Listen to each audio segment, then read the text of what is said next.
송호재TV 시작합니다. 북한 무인기 5대가 어제 우리 영공을 침범했다. 서울 상공까지 뚫렸다.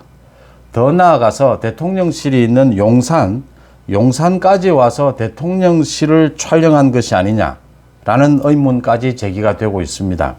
일단 국방부는 용산 대통령실 부근을 촬영했을 가능성은 없다라고 부인을 했지만 지금 서울 한복판이 뚫렸다라고 하는 겁니다. 인천공항, 김포공항 1시간 동안 비행기 이착륙이 중단이 될 정도였습니다. 서울, 은평을 비롯해서 강북 쪽은 무인기 5대 중에 1대가 지나간 것이 아니냐. 문제는 이 무인기 5대가 지나갈 동안 우리 영공이 침범되는데도 우리가 이걸 타격하지도 못했고 방어하지도 못했다라고 하는 겁니다. 우리 무인기도 북한으로 넘어가서 촬영을 해왔다라고 하지만 전투기가 출범을 했는데 전투기가 추락을 하고 이 민간의 피해를 우려해서 이 무인기를 격추시키지 못했다라고 했지만 무인기 격추에 어쨌든 실패를 했다. 북한 무인기가 유유히 북한으로 되돌아갔다.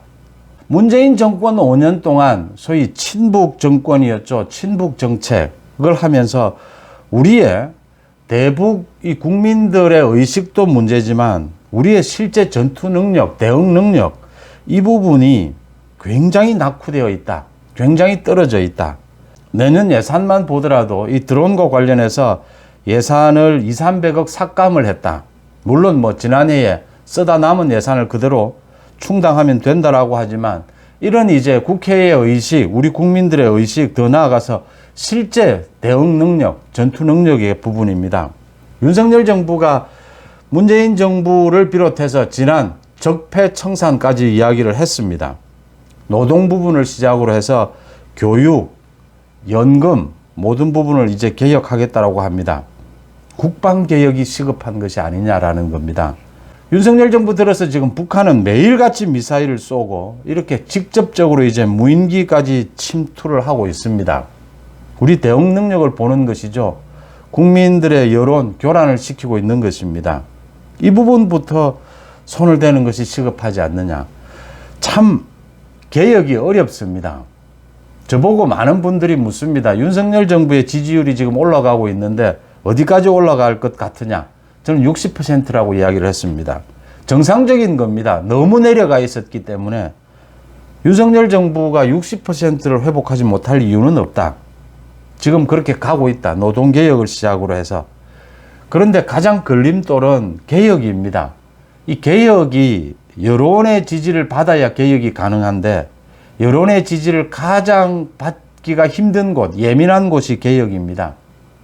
노동개혁을 시작으로 일단 성공적인 출발을 했습니다. 민노총에 대한 불법 시위, 불법 집회, 불법 파업 이 부분에 대해서 윤석열 대통령이 강력하게 대응을 하면서 여론의 지지를 받고 윤석열 대통령의 지지율이 올라가고 있습니다. 그렇지만 교육개혁의 핵심은 경쟁, 자율경쟁을 확대하는 겁니다. 그러니까 좀 더 구체적으로 수시를 줄이고 정시를 확대하고 이렇게 하면 불만을 가지는 국민들이 늘어날 수밖에 없습니다. 대학 구조조정을 하면 불만을 갖는 국민들이 늘어날 수밖에 없습니다. 더 심각한 것은 연금입니다. 연금은 간단한 겁니다. 더 많이 내고 덜 받아야 합니다. 그러면 대부분의 국민이 불만을 가질 수밖에 없습니다. 문재인이 연금 개혁을 하려고 하다가 국민 여론이 좋아지지 않으니까 포기했습니다. 다 하지 않으려고 하는 겁니다. 이걸 지금 정통 보수 정권인 윤석열 정부는 해내야 하는 겁니다. 이게 지금 여론이 어떻게 움직일 것이냐. 일단 노동개혁 출발은 잘 했지만 제가 국방개혁 그 중에서도 국민들의 의식, 이 국방에 대한 의식을 이제 좀 다시 가다듬어야 한다. 문재인 정권 5년 동안 흐트러질 대로 흐트러진 친북, 친중 이걸 대대적으로 이제 미국, 일본 중심으로 우리 국방 외교를 가다듬었지 않습니까? 그 후속 작업으로 우리의 실제 국방 전투 능력, 대응 능력을 길러야 한다. 가다듬어야 한다. 의식부터. 이건 국민들의 여론의 노조개혁, 노동개혁처럼 국민들의 여론의 지지를 받을 것이다 라고 보이는 부분입니다. 참 개혁이 어려운 부분이고 새해에는 윤석열 대통령이 이런 개혁의 원년으로 삼겠다라고 했는데 지지율, 국민의 지지를 받지 못하면 개혁을 계속해 나갈 수가 없습니다. 이 국방개혁 부분을 짚지 않을 수가 없습니다. 그러니까 어제 북한 무인기 5대가 우리 영공을 침범을 했습니다. 서울 시내에도 한 대가 들어왔다. 용산 대통령실 일대까지 촬영을 했을 가능성이 매우 높다라고 하는 겁니다. 이 무인기 가운데 한 대가 3시간 가까이 우리 쪽에서 비행을 했고 서울 중심, 서울이 완전히 뚫렸다라고 하는 겁니다. 이런데도 사실은 국민들의 우려는 그렇게 크지가 않습니다. 이게 지금 우리가 굉장히 북한의 이런 도발에 대해서 무감각해진 부분이 아니냐라고 하는 겁니다. 은평구 방향으로 이 무인기가 진입을 했다. 용산 근처를 비행했다라고 하는 추측들이 많이 나오고 있습니다.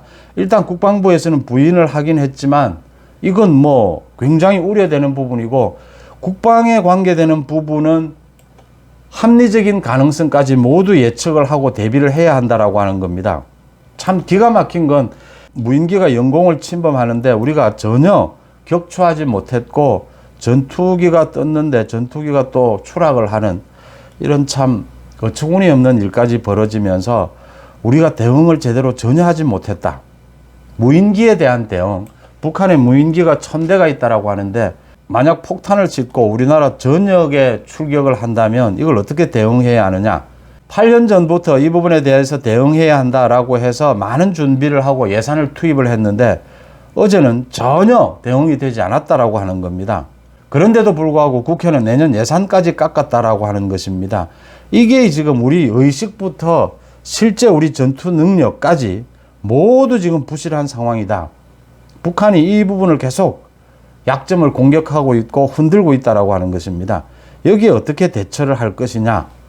지금 그렇게 심각한 문제가 아니다. 지금 국방부에서 이럴 얘기가 아니고 윤석열 정부 차원에서 우리의 대북 대응 태세, 실제적인 국민의식, 실제적인 우리의 전투 능력을 끌어올리는데 주력을 해야 될 부분이다.